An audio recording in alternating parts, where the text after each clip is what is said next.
So then when I Are we gonna be share this, and then we can, then I can shade. Can you go to the live and see what you see? That piece I'm not sure of. I think it depends how much of the prep work they're getting done, because And their this is hope recorded is so then I they can put on prep the that. entire area. Yeah, so people are So that's talking what here. But maybe it's just depending on the safe I'm side. showing that they window. might not be able to. Let me change the screen sharing. And just I know you said, but we are doing like a goodbye to the playground at the end of the social. So the kids will actually have something they can do to say goodbye. And also dwell on the fact that they picked a new one too, right? They voted for a new one. So. Maybe we should print out. Yeah, we should resurface those plans. I don't know if the question's already been asked, but since we know that Ms. Bigsby will be moving on, is there any other teachers that are just moving on? She's been asked. Until the arts, yeah, but Right. that means there'll be a new teacher coming in, right? We will have new teachers coming in. Sorry, what was your question? So she's gonna get replaced, so that means Yes. there's a new teacher coming in with her, there's a halftime. Are there other teachers that will be being replaced? Yes. How many? I'm so sorry. I really don't. Right. Fifth grade teachers announced that they're moving on to other schools. Yeah. So that's the only teacher, I mean, we got classroom announcements from fifth grade teachers. Okay. Wait, what? Sarah. Hold on, watch now. Are both going to other schools. So we're going to have new teachers for fifth grade?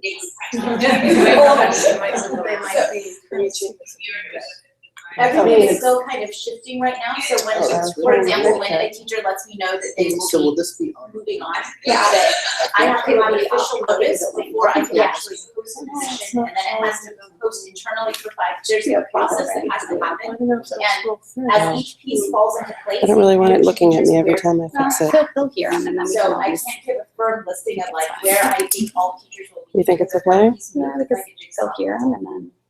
Will the But slides, I are the think slides that- up or do not? It's only showing you the first side. in terms of Oh, hiring, just because I know now, everyone's if we anxious, go and I into try to share PowerPoint, it with the teachers too. I think Is there's I've been a, going to hiring fairs on the but weekends. I clicked even play, but before then I on knew the- there were on the openings, thing, it's because I only wanted to sharing know this who was out screen. there and talk with the I think I teachers have to first. share Is the there cool whole, So that way slide view? I had a Would list that of these do are the I people don't that I know. think are really good. So we And can then, get the best teachers. all right, there we go. Let's go for. Okay, but there's a probably be 60. Is it better? Sharing this, you have to share the whole. Comment on it again. I'm sorry. I'm so worried let me that try if I it. How say about this this? is what I Wait, think, and I'll then go back it could there. very well change You tomorrow. click play. I click play, And yeah. then- Well, if they only can We're hear really you, it's happy fine, I for don't both know. fifth grade teachers. 'cause But how we about can up push here? those things Oh, in. well, up here is a different issue. I Oh, is think. that Up there, it'll be different? fine, It'll be yeah, it'll be different. fine. It's just more the video, which is fine. Just But a comment that we things are could happening share- with the state, so, you know, that's. I guess could we share your PowerPoint afterwards? For sure, I can Oh, give you, then- I can then send you a people can copy. Yeah, no All problem. right. That's So we just need you to get it up there and then we're ready. Yep, let me show Okay. you. Yeah. Sorry, everybody. Thanks for waiting. I not got a sharing the lot whole of screen. emails last night it'll- from shifts today You want to and from upload teachers people's saying, we really want to be able to hear. Oh, no, I mean, this on the. And so Dr. Jessum is really gracious that he's letting us record him. So that's what we were getting set up because, and I've never done it before and his computer's never done it before here. And so that's what we've been doing, so. Okay, so Rebecca's just gonna get his thing up there. Maybe.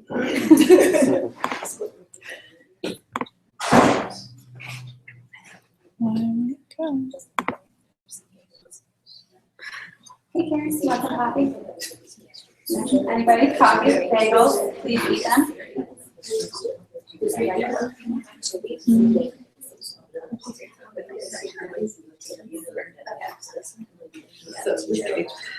Let me go grab 10 real quick. Okay.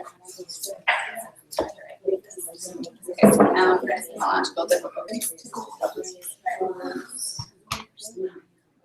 I'll share this link.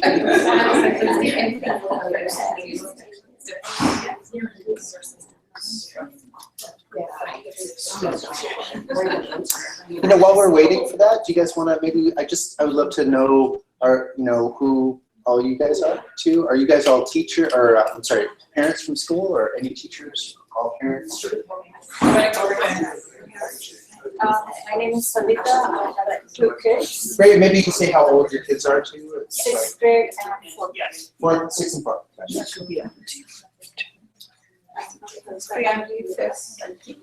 was that? 5th and kinder? So can't be on cast, should be on another number.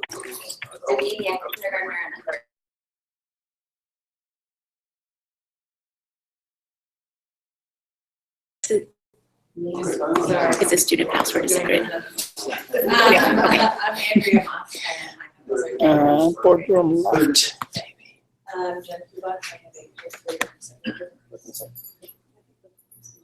Yeah, I have a 4th and a 6th grader. And I have 1st grade. This might just be easier. 3rd and 6th. Average kindergarten and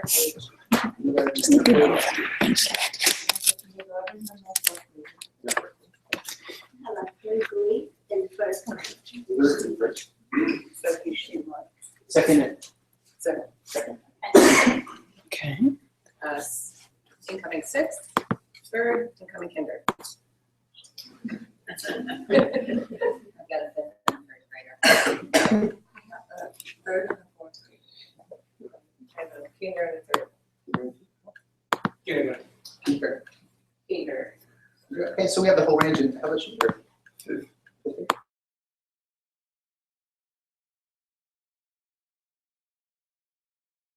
In high school and 7th grade. Actually, junior, senior, yes, in the 6th grade. No, thank you.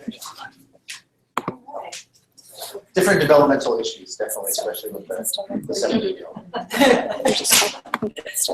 Yeah. So then you go back to. So this kindergarten cut-off date. What was that? They missed the kindergarten cut-off. Yes, actually, just by a very little. Yeah, and then you can hit. I know that. Yeah.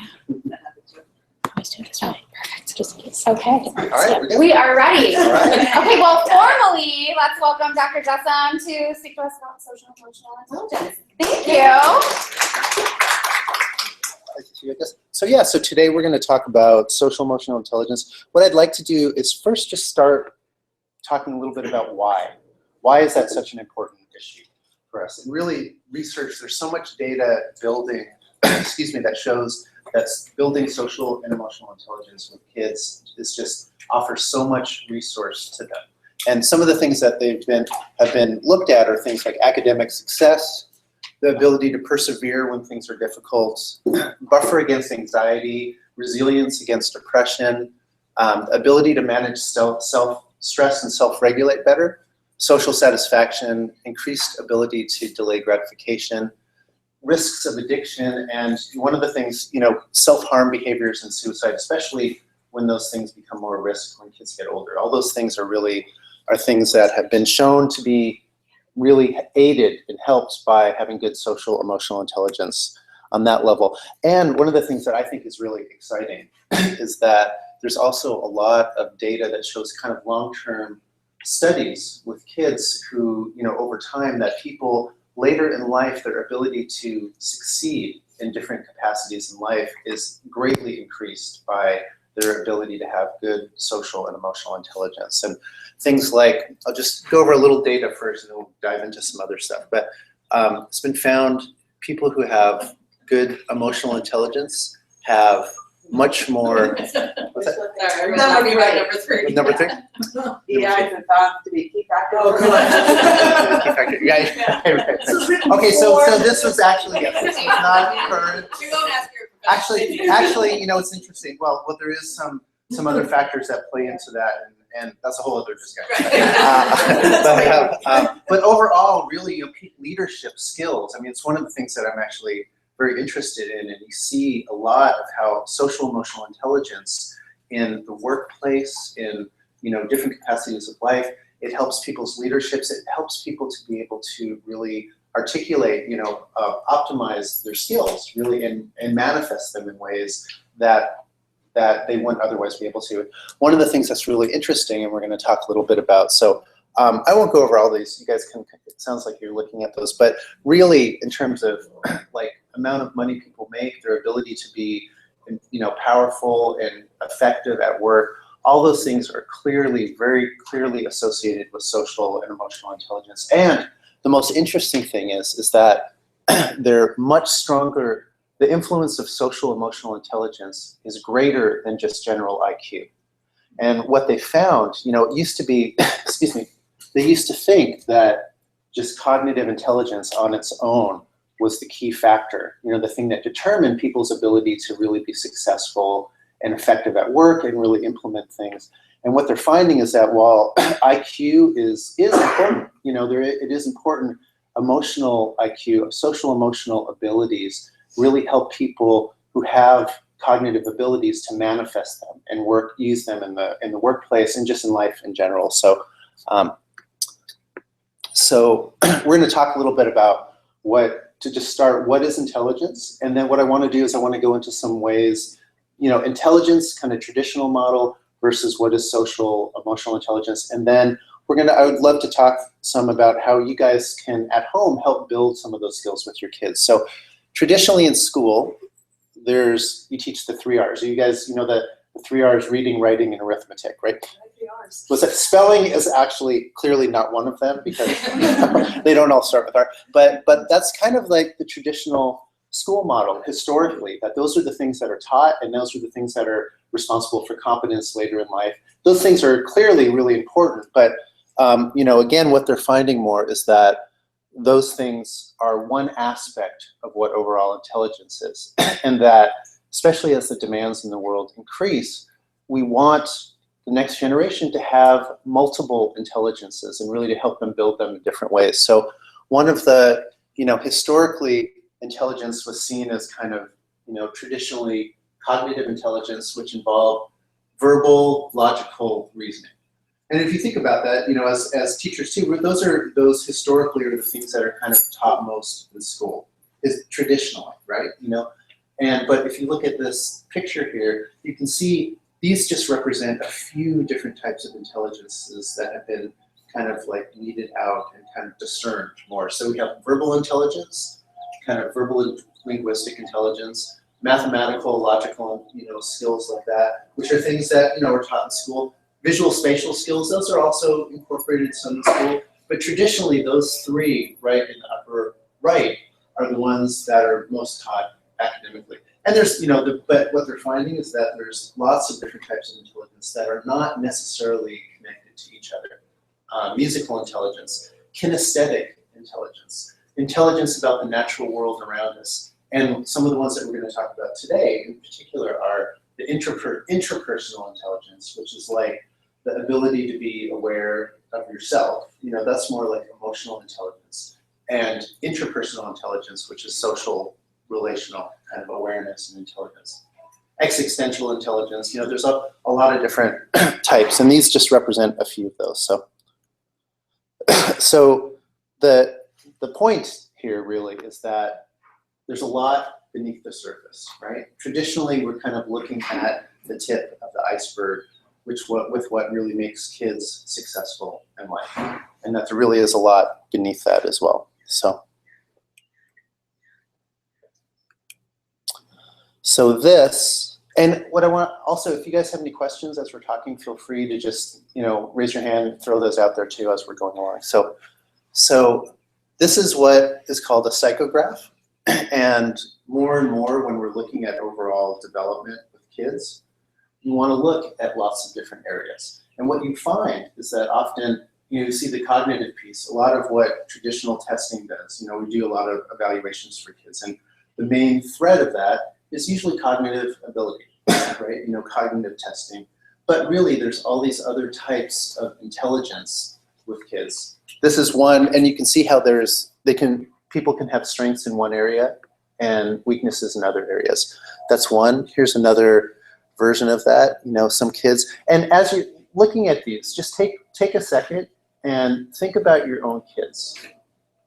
What, from your intuitive sense and knowing of your kids, looking at a few of these kinds of intelligence, what would you say your kids' aptitudes are? What are places that they're okay, and what are places that they might need some support and strengthening with? Any thoughts with you guys? Does anything stand out with your looking at your own kids, where their strengths are, where maybe there's places you'd want them to be, gain some strength with that? Yeah. So one of my kids, I think, has strengths in the areas that are less taught in traditional schools. Yeah. And I would, just to say something Although to that. not here. Was that? I mean, luckily our school addresses them more than others. Which is my, yes, which You know, is, which he's I, now in I, middle school and yeah. that is all dropped off back to just to traditional. And I, my hope, my passion with, this kind of education is that in the future, that we'll be teaching more to whole children, right? Whole brain, whole child approaches like that, because for a number of reasons. One is that being able to see in your child where their strengths are, even if they're struggling in other areas, helps build resilience in them. I will share, as a kid, I had dyslexia, right? And I had other peers like that, and there was a struggle with that, right? But I became a doctor, right? And like when I got out of high school, I was like, I flourished in school, and part of what helps with kids when there are some challenges like that is being able to recognize their own individual psychograph, right? Where are their strengths and weaknesses, so they continue to have a sense of confidence and strength around things like that. So the other thing with this too, and I would just say, as you guys are looking at this, just thinking into your own children, is that sometimes being able to see the arc, all the different areas of strengths and weaknesses, helps you to get to know your kids better, right? We don't often think in these terms with them, but when you really discern more, you can attune to your kids more, you can understand them, you can actually find better language to communicate with them, which is part of how we help to instill and teach social emotional intelligence to kids. And we're going to talk more about that too. So just in looking at that, just thinking about your own kids, where their strengths and weaknesses are in these different areas of intelligence can be really helpful. So what is emotional intelligence? There's a lot of different models for that. There's a lot of different perspectives on what emotional intelligence is. But just to kind of sum it up in a general kind of more, kind of generally accepted model of that, you can see it as involving these 4 areas, right?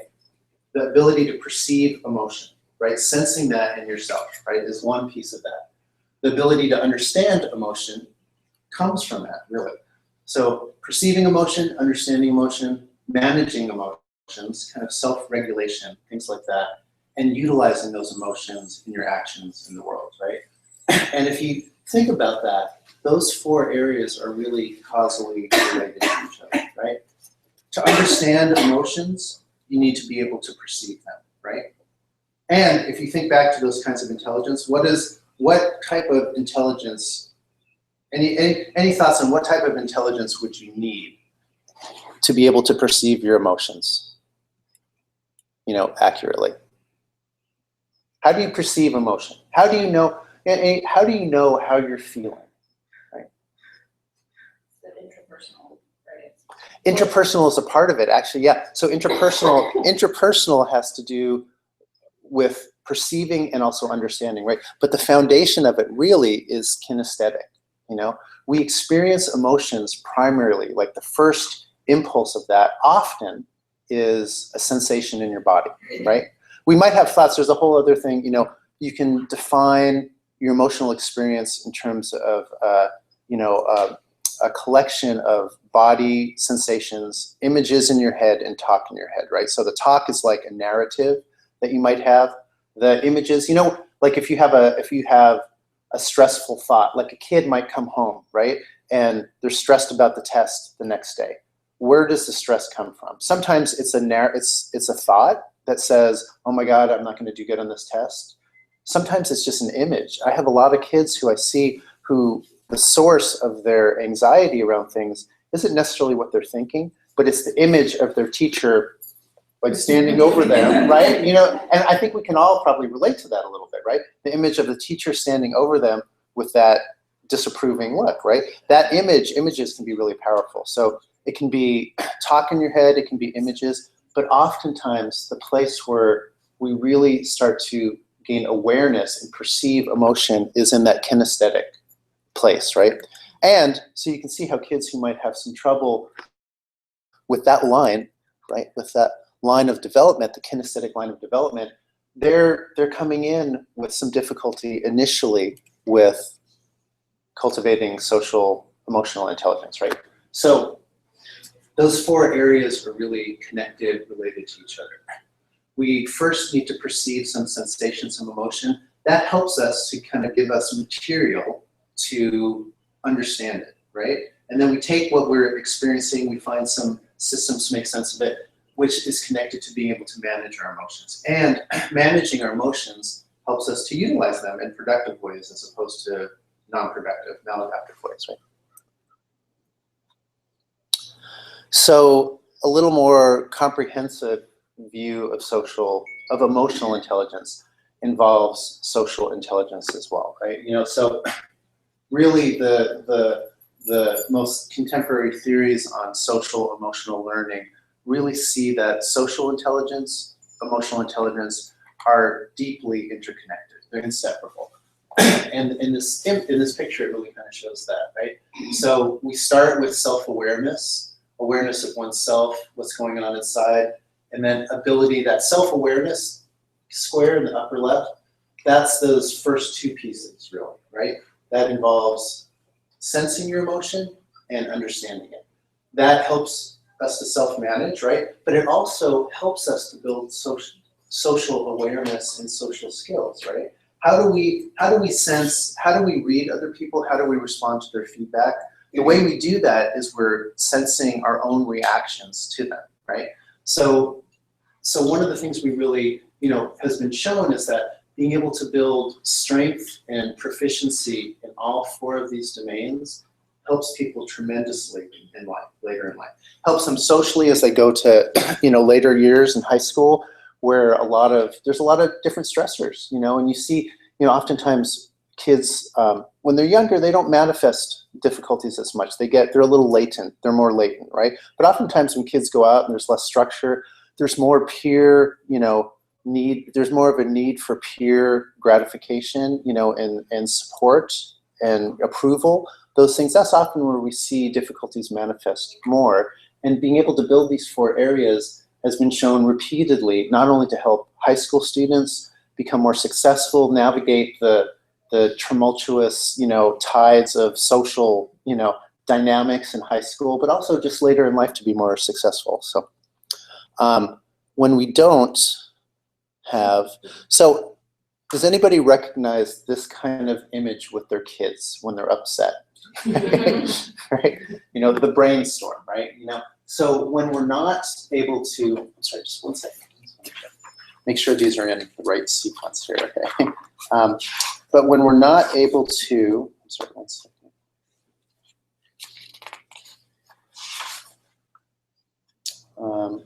Okay, yes. So just going back here for one second. So one of the key things here, the cornerstone, is self-management, right? This is where the interior of our experience of emotions kind of bridges to the outside world, right? How we manage our feelings, right? So when we are managing well, things go smooth. We can utilize our emotions, our social relationships to kind of serve us in positive ways in the world, right? When we don't manage well, that's when we get this kind of dynamic with our kids, with ourselves, with everybody. Does anybody recognize at times with their own kids where they're having trouble with management of emotion, right? Yeah. And I would say, if anybody wants to, if anybody wants to throw anything out, like, situations where they have that, feel free to do that. Anybody, or, and if not, that's okay too. But just being able to recognize that, I think, is really helpful. I have a question. Yeah. It's always when they're watching, like, because I've learned enough to support the emotional, or you know what I mean. You just let the kid work it through. Mm-hmm. But isn't there a point when it stops me? Because it's like something, and that's always the thing as a parent, sitting there like, okay, when do you tell them to hang it up? That is a really good question. It's a really good question. And so part of that is, and we're going to talk more, I would say, I'll answer that a little bit now, and then when we talk more about what you guys can do, because what I would say, that ties directly into one of the things that's incredibly helpful in helping to facilitate emotional social learning in kids, which is attunement, right? And good attunement with your kid doesn't mean you always indulge everything. It doesn't mean, good attunement means sometimes you recognize when they're overwhelmed and they need to be scooped up, right? They need to be held, they need to be able to utilize your nervous system, like bridge their nervous system with your nervous system, right? Because that's really, if you think about it, when a little baby cries, what soothes them? You pick them up, you go, it's okay, right? You know, you connect your nervous system with their nervous system, right? And they soothe, they're not understanding the language, they're not understanding anything other than there's a connection and they're responding to the soothe in your own nervous system. When we're stressed, have you guys, like I remember, you know, when my kids were little, having to make a conscious choice when they fell and scraped their knee, not to go, you know what I mean? Because they look to us, right? They'll look, they fall, they hurt themselves, they look, they go, is this okay, right? You know, so in a way, you know, you want to be able to assess when is that need, right? When do they just not have the capacity to contain and soothe? And that's the time where you scoop them up, you hold them. It's not about the narrative, right? And good attunement is also realizing when it's time to say cowboy up, right? You know, because that's also that message, not in isolation. You know, I mean, there's two polarities, and I think it's really, you know, historically we had a culture where cowboy up was the norm, where you let kids cry it out. They got to be independent. They got to do all that, and it was, you know, there's good intention. There's trying to sort that out, but it's a partial truth, right? You know, it's one piece. It caused a lot of trauma, you know, a lot of problems for probably a lot of us, right? You know, I mean, those kind of things with good intention. Didn't meet the whole picture, right? You know what I mean? The flip side is, in a lot of ways, we've swung the pendulum, a lot of that, you know, to the other side where we could be more, you know, to the point where we always scoop it up. Every feeling is okay. There's room and space to express everything. It's a way to kind of, you know, in a lot of ways, if you think about it, it's part of how we've tried to compensate for this other extreme we've had, right? The truth is, you want to find a middle ground where both of those things have positives to offer and there's a time and place for them, right? So there is a time where you want to, you assess through attunement with your kid, and we can talk more about those kind of things too.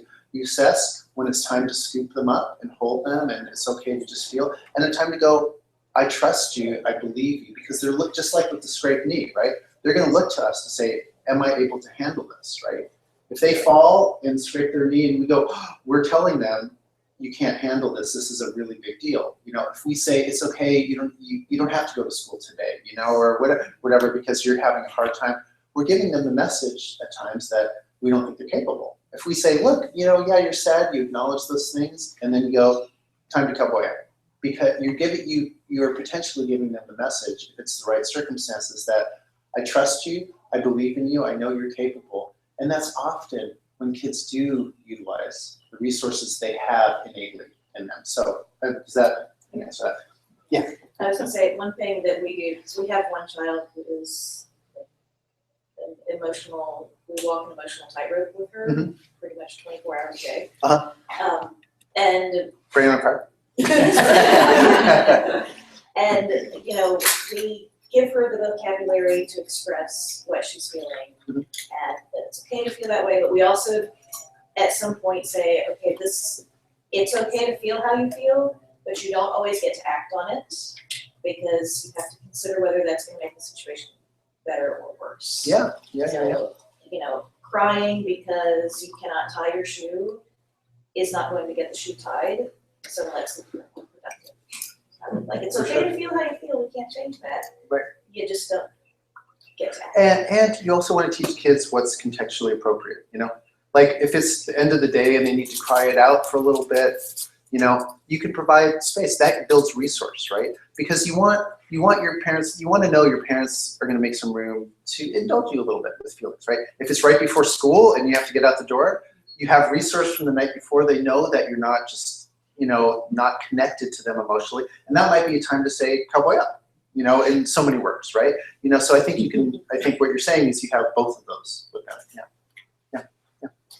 Also, there's a third dimension to it. It's not only flat from point A to point B. that there is a developmental capacity of the child. We might, whatever, train them, push them, or hug them, but they just simply don't have capacity to meet the demands of the situation or school situation. That's an excellent point, right? And I think part of what I'm talking about, good attunement, is that and I would say there's even more dimensions too, but that's a really important one, right? Because what you're saying is assessing the kid's capability at that time. And development isn't always chronological, right? It could be kids have different strengths and weaknesses for sure. They can have different environmental stressors. You could have a kid with a lot of competence and ability and their grandma just died, and that's the time where there's going to be a healthy regression. They're going to regress because they're going to need to be met on other levels like that. So I would say for sure that's something you want to take into consideration, and a lot of that has to do with attunement. I would say there's signs, and I imagine most of you, if you think about it with your kids, there are signs, subtle and overt, that you pick up through your own emotional, social intelligence that gives you an intuitive sense of if your child has the capacity at that moment to, quote, cowboy act, right? One of them, a really classic one is if you hear your kid, there's different levels of crying, right? Oh, I'm sad, right? Then there's that, right? Do you know what I'm talking about? The dysregulated type of breathing. That, which is more of an indication often that at that moment that child their nervous system is so worked up that they cannot do it right then. I had a situation this weekend where my child he had a really long day of sports and had been just really active, and then he had a friend over to go swimming, and then by the time he got out of the pool it was really cold and he hadn't eaten in a long time, and something happened that set him off, and he was just beside himself. There was no connecting, rationalizing, and even just trying to get him warm. He was just I'm fine, I'm not cold. And he's and I'm if you need to get warm, I think you need to eat something, and he just wasn't having it. At one point, I just had to leave him outside and throw a blanket out there. And seriously, he just curled up with the blanket. And once I saw he wasn't shivering anymore, I brought him out a piece of pizza. It was seriously, I knew I just engaged with him because it was that raw level. He just couldn't just the hunger, tired, cold, had to be met before I could even move on. Right, totally. And that's a great example of an environmental stressor, so to speak, right? That does it, whereas other times he might be capable of that. And I cannot tell you how many times I've had the pool meltdown issue come into my office. There's something about that, and even with my own kids, there's the cold, there's the being in there for hours, there's the sun and the change in temperature and the food, and you don't eat and drink because you're obsessed with the being in the water, right? Yeah. All those things, So yeah. I'm sorry, just Yeah, very sure. short. There are also external stressors which are major in a child's life, and everything can go in the stealth mode until it pops up as a nightmares, until Definitely. it pops up as So all those things we're talking about are good, things to kind of track in terms of, what environmental stressors and attunement with your kids. So just to kind of move on a little bit, one thing I will say just to that too is that, brain on fire, right? What happens, we have one way of looking at the brain is the true line brain. We have the human brain, which is the cortical region. If you take your hand and you kind of close it over like this, I don't know if you guys have ever seen this, right? This is kind of what your brain looks like, right? It's a little more detailed when it's in your head, but you have the cortex, which is our human brain, right? That's the part that can reason, that's the part that can think towards the future. That part really helps us regulate a lot. In the center, where the thumb is, the limbic system, kind of the emotional brain, right? And then we have here the lizard brain, which is seek pleasure, avoid pain. That's a big one with kids. Oftentimes that one dictates, So a lot of what I see with a lot of kids is being able to have the pleasure-seeking brain be a servant instead of the master, right? But the point is that the emotional brain in the middle touches the prefrontal, the cortex, right?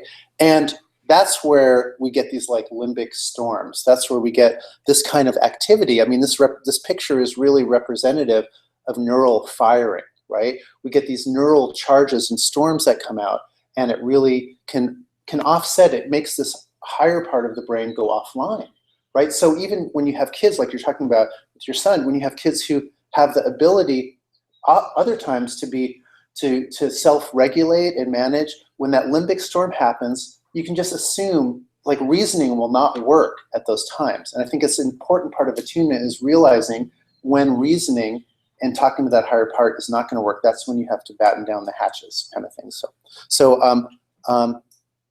Let's go a little bit more, and did you have a? No, just a quick analogy. Yeah, sure. You have a storm and fire going on at the same time. You have a lot of smoke, because a lot of brain fog. Brain fog, exactly. And brain fog is when our higher resources go offline. And really, and I think it's a good thing to be able to realize with our kids. That's part of the attunement. That's part of where you go from when do I hold and contain, and when do I say to cowboy up? Because when those things are offline, you just need to batten down the hatches. That's a time where you hold them like they were when they were little before they had those resources. So anyway, so let's talk a little bit about how high and low emotional intelligence might manifest and how you might see this in our kids, right? So low emotional intelligence, more aggressive, demanding, more egotistical, bossy, confrontational versus assertive or ambitious, more of a drive, self-willed and decisive, right? Low EQ would be more distracted, easily distracted, kind of glib, superficial, selfish, poor listeners, impulsive. The other side, warm, enthusiastic, social, right? The EQ and IQ, the EQ and social intelligence really inseparable in many ways, right? Low would be more resistance to change, passive, unresponsive, slow or stubborn, versus patient, stable, predictable, consistent, good listeners. On the downside, the critical or picky, fussy, hard to please, perfectionistic. Now, perfectionistic can manifest, for lots of different reasons, but versus detailed, careful, meticulous. Careful and meticulous are signs of self-regulation, right? As opposed to necessarily perfectionistic. Careful and meticulous means you're thinking through, you're looking at things, you're not just impulsively acting on them. So this gives us a little picture of some of the reasons why increasing, emotional intelligence could be helpful for kids, right? Another way of looking at this, which I think we were talking about, is what we really want in ourselves, in our kids, in the world, right? We want a balance of reason and emotion, right? Brain on fire is emotion out of control, right? What they would call like kind of chaos, right? With, we want a middle ground. One way of looking at what's happening internally with us in terms of regulation is that at one extreme we have what they would call chaos, right? When feelings are totally out of control, when your son came out of the pool, right? That's a time where he's not regulated at that moment, right? When somebody's not regulated, it's chaos. Emotions just flood over the banks, right? There's nothing holding it. The flip side is, and that's problematic, right? The flip side is, and just, I don't know if any of you guys recognize this, but some people, because of not having maybe the best social emotional skill, the way they cope, instead of going to chaos, they go to rigidity, right? Which would kind of be more associated with more of the reason, logical part of the brain. So the flip side of like being overwhelmed by emotions are people who sometimes don't seem to show any, right? They're very rigid in their thinking. They don't really understand feeling as much. It's a way of coping with not having the resources to really, to turn the spigot on and turn it off in a controlled way like that. Reason and emotion out of balance can mean too much emotion is kind of the brain on fire. Too little, robot brain, right? And I'm sure we've all seen that in the world in many different ways, right? So the goal is we really want to find a balance between those. Now, some of those things, one way of differentiating that is what is traditionally, there's a lot of ways of dissecting the brain. So one way is we look at kind of hemispheric dominance and what type of skills are generally associated with different hemispheres. There's a lot of one thing this is a really helpful map of what happens, and you also want to be really careful. You know, the mainstream view, you know, for a long time has been to just say left brain does this, right brain does that, and I mean, you know, in neuroscience for like 20 years, it's been really clear that these things are interconnected, right? You know, it's not clear, cut, and dry, but a lot recently mainstream media has come to the conclusion, you know, has realized what's been talked about a long time, that you can't really divide the brain up like that, right? But there are locations within the right and left hemisphere that are kind of the centers of control of different areas, right? But they're tied into other things. Verbal skills are traditionally more of a left brain skill, right?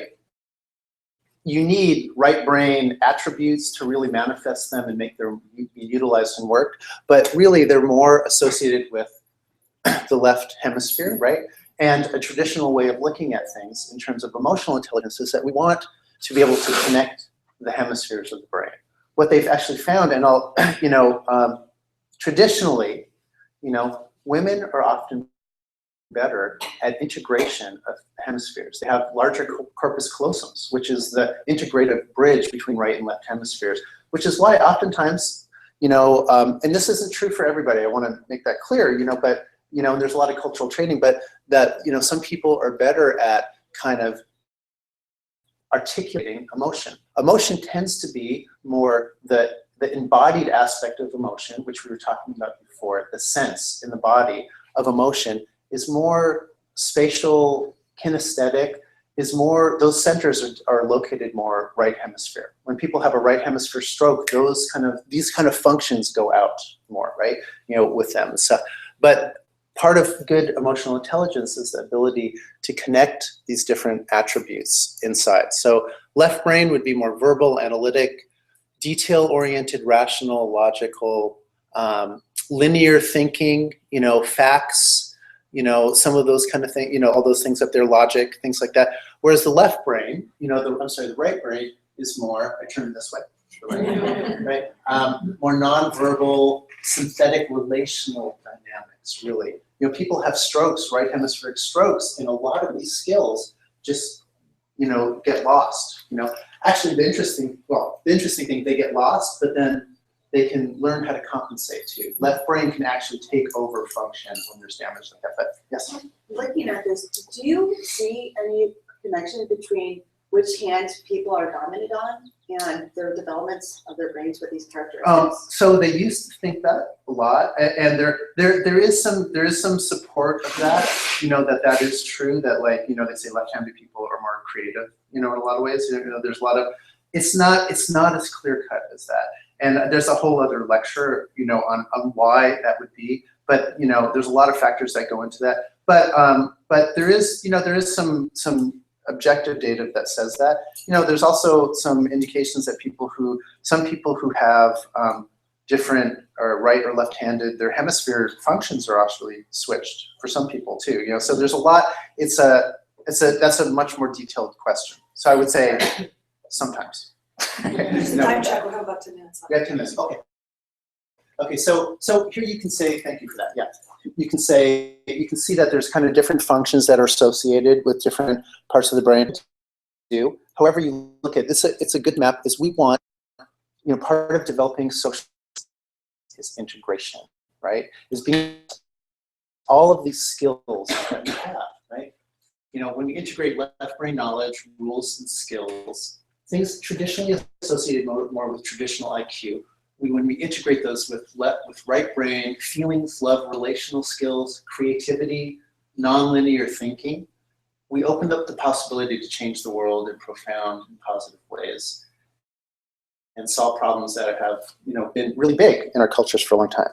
I would say one of the things we really, you know, need to deal with some of the complex issues in our society is more integrative thinking and problem solving, which really is going to be so greatly, you know, aided by being able to integrate those different aspects of the brain, cultivating more social emotional intelligence. So how do we do that? Okay, so you know, there's a lot of indications that social emotional learning programs help with that. They've been found to significantly increase IQ, EQ in children, improve academic performance, educational outcomes, promote deeper understanding of subjective matter, help students learn well with others, kind of social group projects, things like that, increase engagement and interest with kids in school, decrease behaviors that interfere with learning, improve overall behavior, reduce negative behaviors, improve attitudes towards school, prepare kids for adulthood. These programs have been found to be effective in both school and after-school settings, with kids with and without behavioral problems.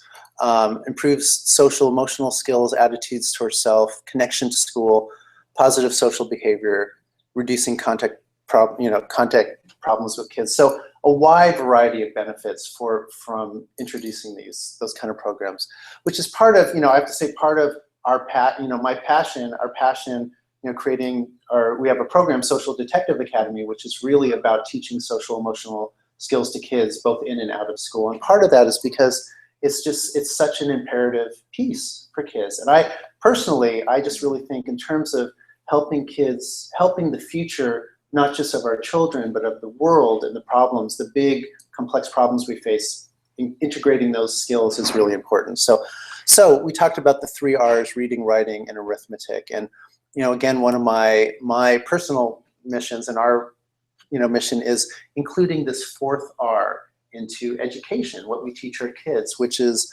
reading, writing, arithmetic, and reflection.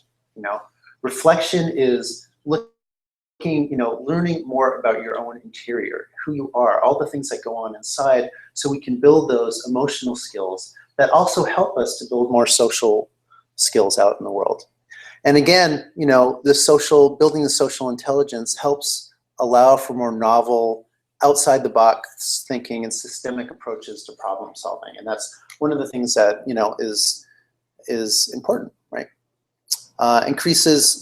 Social intelligence also increases social health and overall resiliency. So let's talk a little bit about what you guys can do. What do we do? There's obviously things, hopefully in schools and things that will increase with that and stuff, but at home, I would say one of the primary ways to help build social emotional intelligence in our kids is through having good, deep, enriching relationships with them, right? They are learning from us every time we interact with them, every time we hold or tell them to cowboy up, every time we attune with them or we don't, every time we model things for them, right? So qualities of enriching relationships, paying attention to our kids, right? Attunement, which we talked about some a little bit before, showing interest in them, responding to them. Responding doesn't mean we indulge everything they do, but it shows that we've taken the feedback, we get what they're saying. A response may be, hey, I'm sorry, but no, right now, but having responses to them, showing care, reciprocity in relationship, which is not only, listening to them, but also sharing our own interiors, who we are with them, right, is important. Positive regard, things like that. And a really important thing that we can do with them is modeling, right? Monkey see, monkey do, right? Our kids are monkeys, right? And they really are looking from us from day one. Even I have a 17-year-old. She is still modeling. She's still looking. It may be a little more covert, it may be under the surface, it may be, mixed in with the influences of peers and the outside world. But if you have good relationships with your kids, you're going to be an anchor for them, and they're going to look at that modeling, even through the times of, kind of rebellion, right? Those things are going to be anchors in them that they're going to hold on to. So, and we instill values through our actions, and we teach coping and relating. We teach ways of coping and relating with ourselves and the world through our actions to our kids. So what are some things, just a couple of things that we can model for them? One, which is really important, is curiosity. One of the things that's been shown repeatedly is that people with high social emotional intelligence have an innate curiosity in the interior of others, right? They're interested in what's happening inside other people, right? And what's happening interpersonally between them and other people.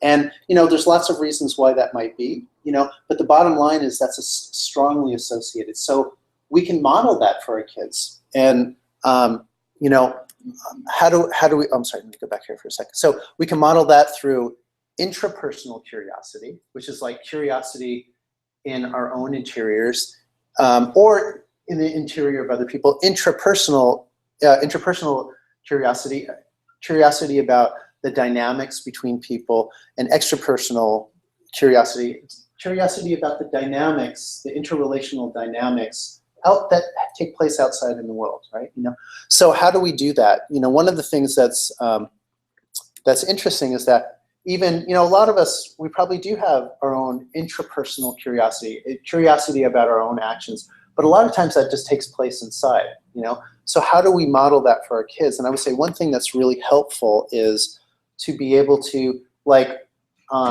you know, you cut somebody off in traffic, right? And you get annoyed with that. Or I'm sorry, somebody cuts you off in traffic, right? And you get annoyed with it, right? And your kids may see you in the car, oh, you know, or something like that, right? You know, we don't necessarily share with them our own internal process, our own internal exploration and curiosity about what's happening, right? But you know, we may be thinking, God, you know, I try to be so nice to other people, and I feel really disrespected when somebody cuts me off, like they're not really thinking, and I try to think about other people. You know, there's probably a process of exploring why we react. We don't always share with our kids, but it can be really powerful modeling for our kids to share out loud some of what our own internal reflections are. Of course, there's boundaries about that. You know, you want to know what's appropriate and what's not, but there's probably a lot going on in your own interior, that your own interior reflection, that would be really helpful to share with your kids. What that does is it models the value of self-reflection, which is so important. I mean, that's a foundational thing. And it also, you know, just shows them your own process of doing that. So another thing you can do is just kind of what I call everyday curiosity. And probably a lot of us do this, but I think it's good to have it with intention. You know, questions, how was your day? You know, what did you like best about your day? What was the worst thing? What was the best thing?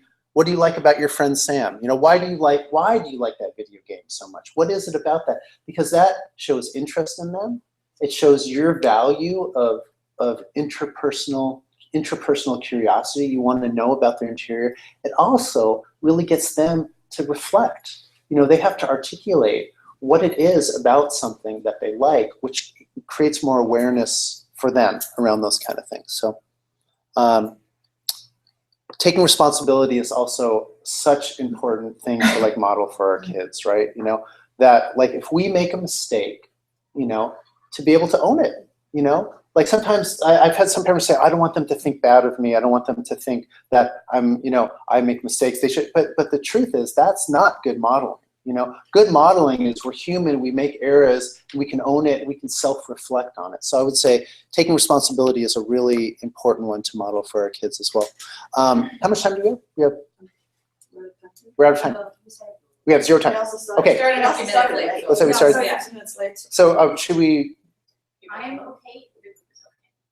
Can we go a few more minutes? Is that okay with you guys? Okay, great.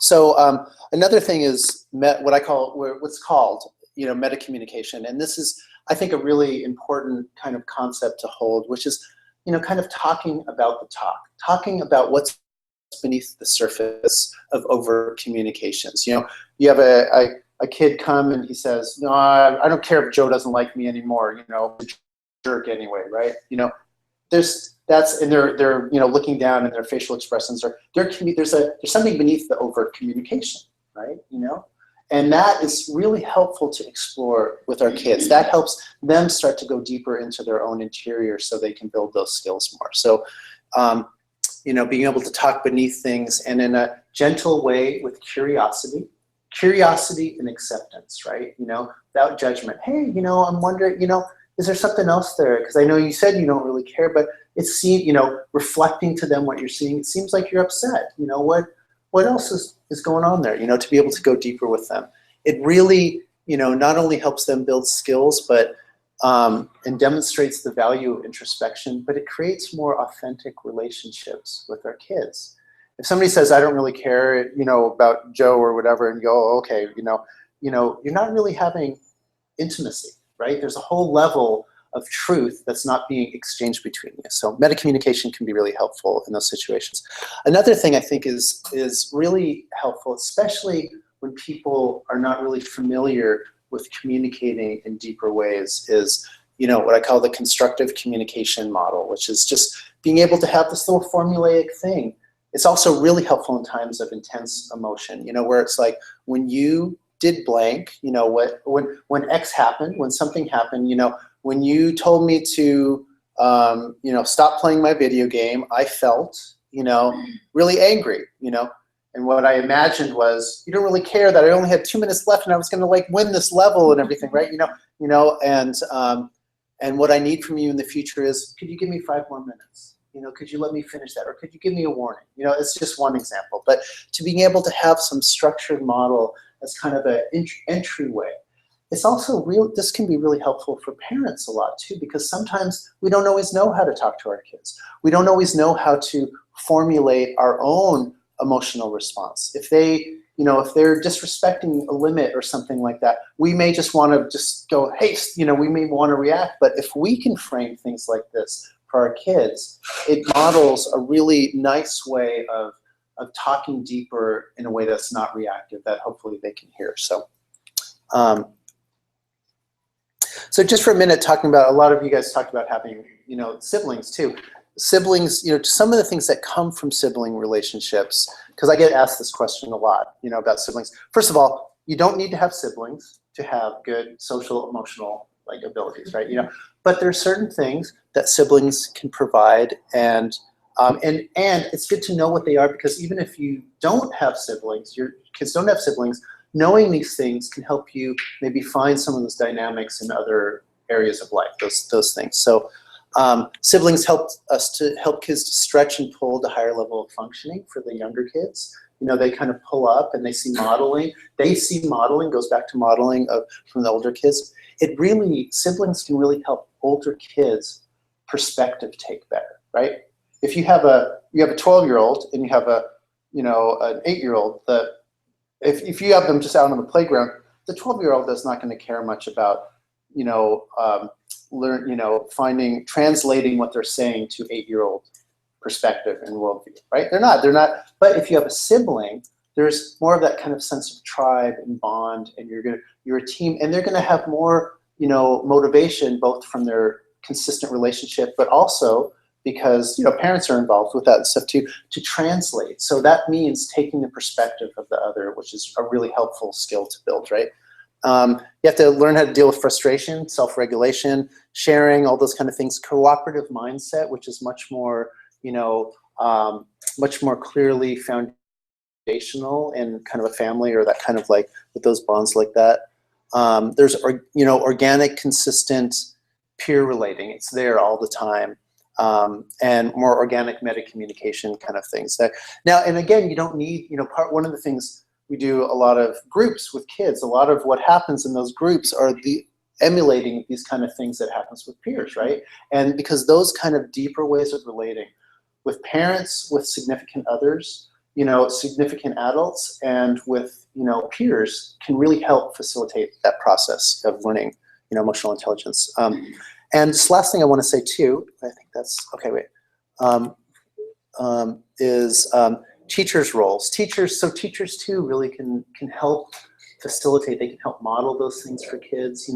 A lot of times when we have programs in school, a lot of the language that we use with the kids, the teachers are gleaning too, and they continue to use that. And one of the things that's really helpful in a school setting is being able to have that fourth R, reflection, interior exploration, be a part of what is being taught to kids. And one way that I think a lot of, kind of more the cutting edge schools, like some of the private schools that I work with, are doing often is they are using the lens of, social emotional awareness to filter other subjects through. Like, I'm sure, there's like magnets, like my daughter's in a science magnet, right? Where all the subjects get filtered through the lens of science. History, English, all those things get filtered through that lens of that. And I would say one of my hopes is, as in the future, that more and more schools will take on that lens, that all subjects, what's happening politically in the world, in other countries, wars, all those things can involve perspective taking, can involve incorporating those kind of social emotional skills as we're unpacking those different academics like that. So, so those are things at home. One of the things I'll just show you really quick. This is actually my a book I wrote, about social emotional learning. And one of the things in there is that there's some basic foundational things, right? Which is in here is I'm sorry, wait, wrong way. So gathering facts, right? I just want to share these 3 quick components of it. We won't go over all the details, but gathering facts is like sensing emotion, right? Sensing emotion in yourself and being able to, kind of know what's going on. We want to gather the facts. We want to help kids do that, right? To help them be, a good social detective, which is kind of the framework I use a lot for that. Once you gather the facts, kind of sensing emotional experience within yourself or between you and others, you want to make sense of them. That's equivalent to understanding emotion, right? You gather the facts, and then you make sense of them. And then creating social remedies is what we call them, is a way of being able to take the facts that you've gathered and you've made sense of and manage them, right? That's like the equivalent of emotional management. And we manage emotions in ourselves. We also, the truth is, it's like we're constantly managing emotions in others, right? Not manipulatively, not with any, but like when we help somebody regulate, when we tell somebody they're stupid, we are, quote, managing their emotions, right? When we tune in, we go, good job, or hey, I really like that, we are affecting their emotions. And we do that through gaining data, understanding them and ourselves and how people work, making sense of those things, and then utilizing that information out in the world. So I think that's it. I will stop there. Any last questions or anything from you guys? Or? I know that there is no space for it, but it would be very interesting to hear about the boundaries, like relationship between the parents and child, merging versus, you called it covering up, and also the social boundaries, like on all of those levels. Like say, so mean like when to do those things, or? How to do it, how, do you have any examples of it? Yeah, it's a complicated question. Right. In a nutshell, I would just say, because there's a lot of specifics and individual differences. I would say, in a nutshell, if we are attuning to our kids, if we are gathering the facts from them, we're making sense of them. We're looking at what they're presenting, what's being presented in the interchange between us and them. We're making sense of that. We can develop our quote, social remedies. We can distinguish when is the time for boundaries, when is the time not. And I think it's hard to answer that because there's a lot of individual differences. Like we were talking about, there's developmental issues with the child. There's circumstantial issues, the pool, whatever it might be. There's a lot of factors that play into, in a specific moment, what is the best intervention. But I think, by knowing them, knowing their psychograph, knowing ourselves, being able to utilize our understanding of them, we can kind of come up with something to help determine that kind of thing. So also providing that we as parents are having healthy boundaries, right? Yeah. Well, and the one thing I'll say to that too is that we have the opportunity as parents to learn as much from our kids as they learn from us. And really, to be good parents, you need to work on yourself, right? And it's true. And kids force us to do that, right? I think kids force us to do that. So boundaries is an ongoing process in us, and it's okay. I think one of the things that's helpful, I see a lot of parents, come in and there's a lot of shame. They feel bad because stuff comes up and they react. And I would just say it's a mutual relationship, and I would say shame does not help, right? Beating yourself up does not help you build your own skills. It takes your resources and it just goes to like rumination. Take that energy and go, okay, I'm going to look at myself with curiosity and acceptance, just the way I want to do with my child, and learn from that, right? Yeah. I have a question on how to balance your EQ, just like you can have fatigue with IQ and physical activity. Mhm. I see my kids are able to hold it really well together at school or any environment, and they are really good emotional. But when they come home, I can see that they have that fatigue. Like I've held it together so much that I'm sorry, Totally. I can't do it at home. So how do they keep that balance? You know, you have any tips? So what I would, how I would frame that is, remember we were talking about rigidity versus chaos, right? So what I hear you saying, and it's true for all, I mean, we all do this to some extent, right? During the day, they're keeping it together. So I would say they could probably use some support in developing ways of coping throughout the day, right? Because they're doing the best they can, and I would say that's not a bad thing innately, but they have stuff going on, they're overwhelmed with it, right? They maybe can't just process it in the moment during the day, so they're holding on to it. They're holding on to it until it's safe, and I would say that's a good skill. It's better. Some people are just always rigid or always chaotic. They're holding it together, and then they come home and it just comes out. I would say how you can help them with that is to really use that time when they come home and they melt down as a teachable moment, right? Teachable moments, right? All the time, which means I would imagine, and this is generic, the holding first. Let them melt down a little bit. Let them melt down. Let that brainstorm happen, and then as you hold them and you help regulate them through your nervous system, then you can dissect. Then you can go into making sense of the facts, right? Of understanding the emotional experience, so they can build more introspection and understanding. So maybe the next day or 20 days down the road, when they go and that whatever it was that brought up all that, they can have some tools throughout the day to contain that better. Does that make sense? Yeah. Cool. Yeah. So just the last one, how can we more engage with your program and what you're doing? What are the avenues? How do we contact them? Yeah, we have some stuff up here. Yeah, for that you could talk to Vera, who's my partner in our Social Detective Academy and stuff, and we have a lot of resources. So feel free to come up. We have some stuff up here for that stuff. Yeah, sure. So we have a few books. We don't have many, but there's the books. They're also available on Amazon. I brought a few. And yeah, we got some brochures and stuff. yeah, we're a summer camp that we're running this summer, very close by to here, Mountain View, Colorado border. You're welcome to join. Wow. The first session I think is still out, but second and third one's Do you have any programs for middle schoolers?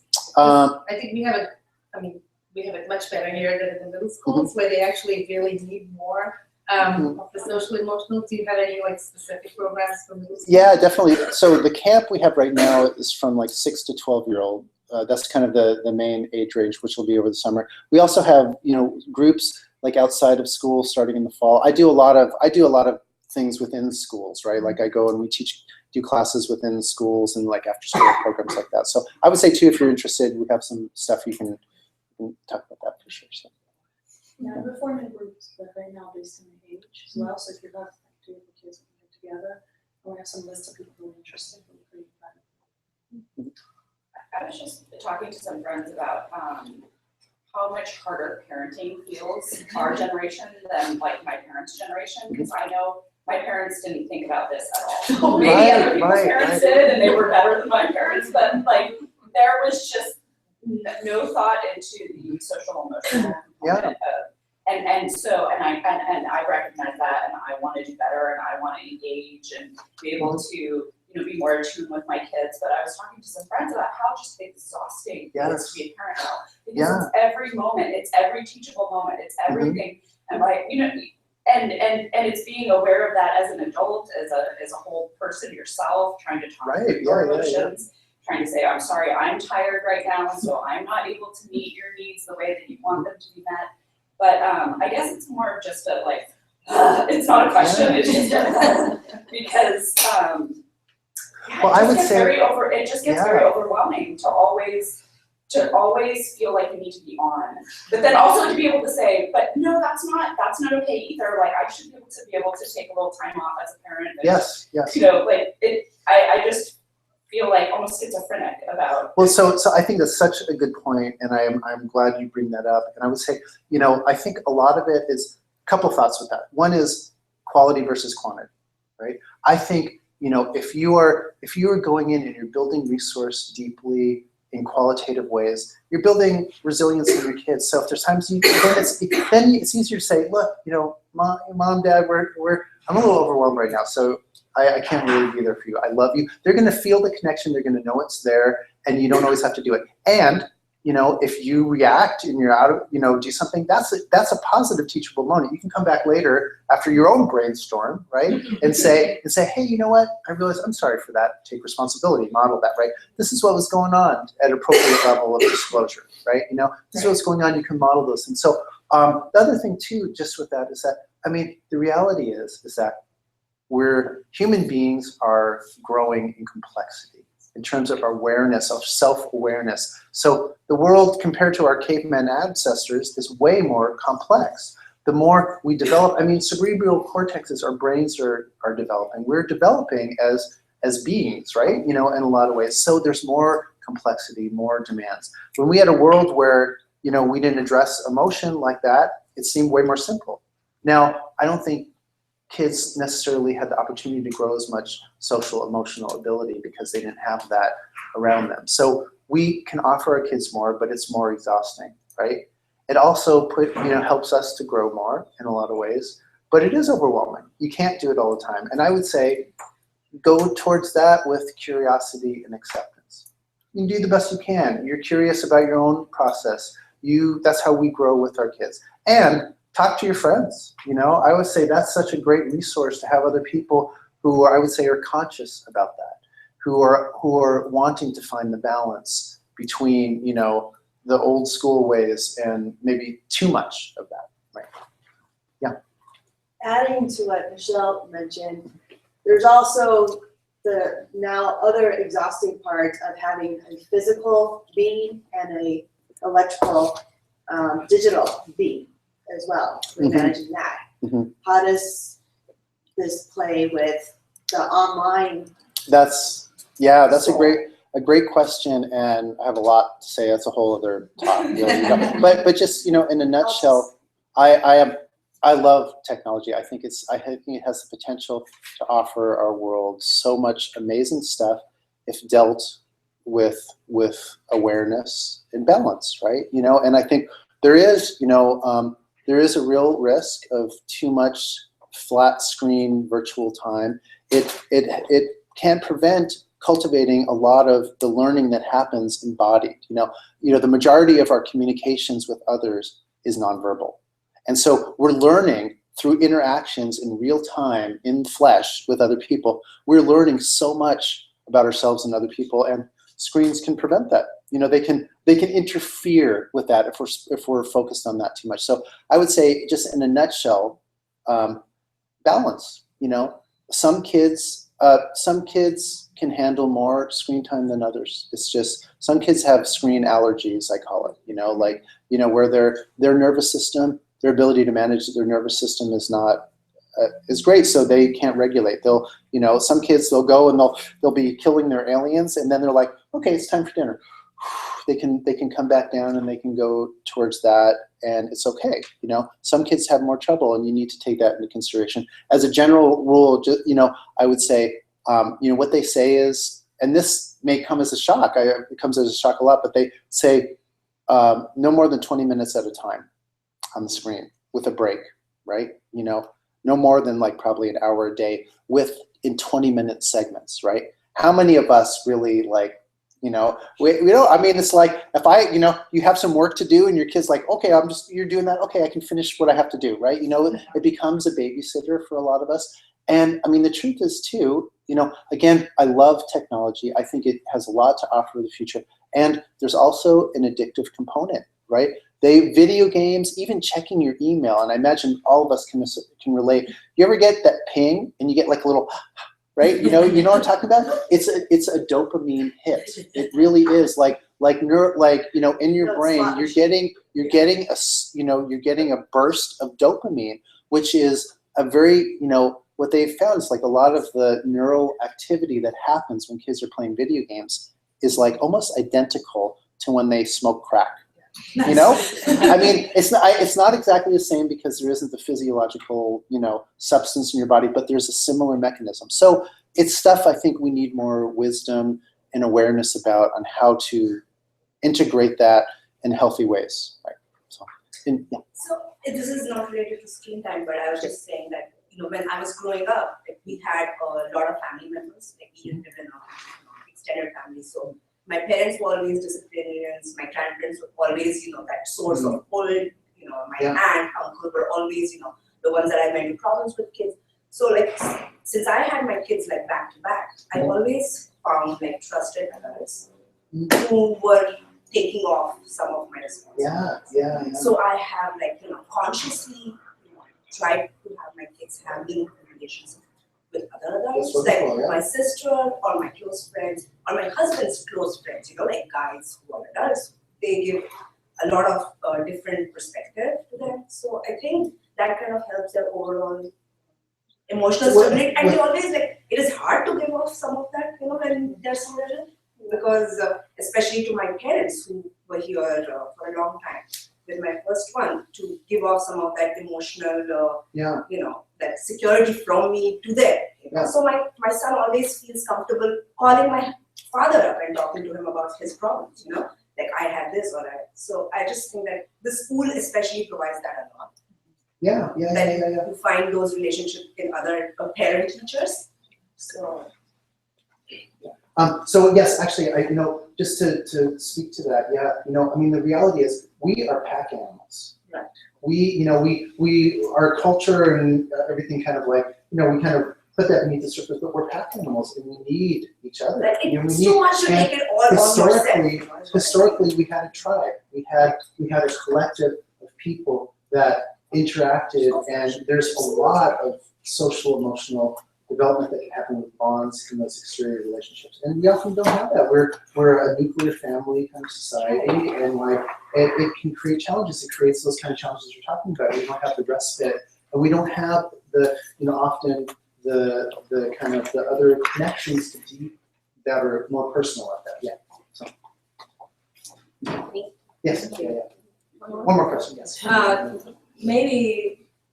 Maybe a small solution to that partial is, how can we utilize the siblings, the family where there are siblings, and beyond asking them to be in, to develop empathy, or using this as an opportunity for when they're very different and one is having brainstorming and the other isn't.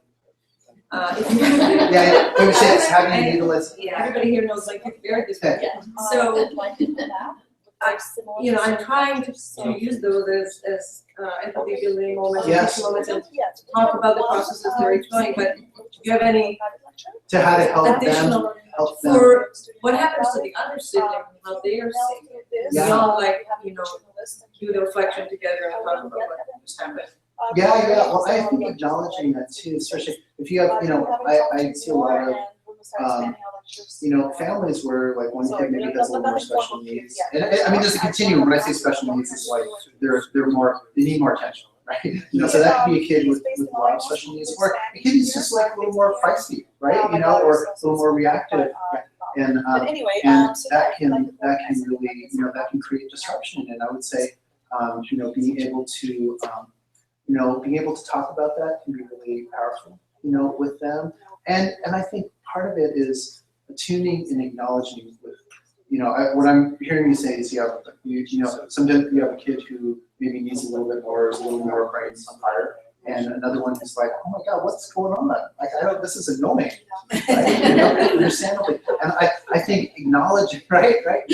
I think acknowledging that to that other child is really important. And I think you can also, a lot of times kids, I don't know if any of you relate to this, so, can feel upset because their siblings getting more attention because they're louder, right? They're the squeaky wheel. And I think or they have other challenges that exactly.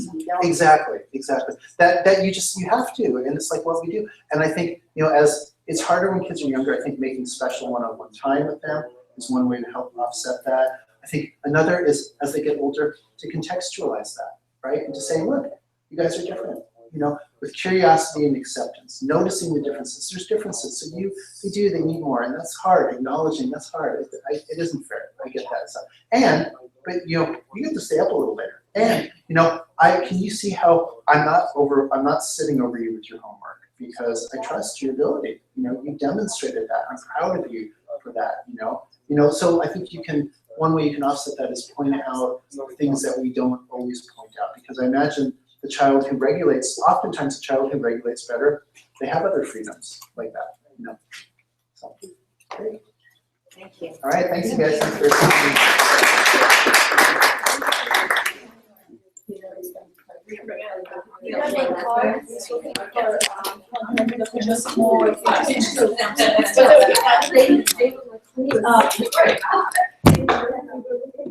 Yeah.